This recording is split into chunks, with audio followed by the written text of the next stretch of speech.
तहरीक इंसाफ ने जस्टिस मंसूर अली शाह की अदम मौजूदगी में प्रैक्टिस एंड प्रोसीजर कमेटी के इकदामात को चैलेंज कर दिया।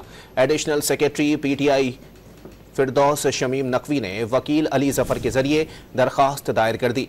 दरखास्त में रजिस्ट्रार सुप्रीम कोर्ट को फरीक बनाया गया और मौक़िफ़ अपनाया गया कि चीफ जस्टिस काजी फाइज ईसा और जस्टिस अमीनुद्दीन पर मुश्तमिल कमेटी के 23 सितंबर और 1 अक्टूबर के फैसलों को गैर कानूनी करार दिया जाए। इन फैसलों के तनाजुर में अदालती कार्रवाई, हुक्मनामे और इकदामात को भी गैर कानूनी करार दिया जाए। तहरीक इंसाफ ने जस्टिस मंसूर अली शाह की अदम मौजूदगी में प्रैक्टिस एंड प्रोसीजर कमेटी के इकदामात को चैलेंज कर दिया।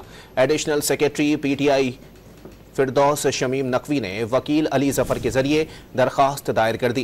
दरखास्त में रजिस्ट्रार सुप्रीम कोर्ट को फरीक बनाया गया और मौक़िफ़ अपनाया गया कि चीफ जस्टिस काजी फाइज ईसा और जस्टिस अमीनुद्दीन पर मुश्तमिल कमेटी के 23 सितंबर और 1 अक्टूबर के फैसलों को गैर कानूनी करार दिया जाए। इन फैसलों के तनाजुर में अदालती कार्रवाई, हुक्मनामे और इकदामात को भी गैर कानूनी करार दिया जाए।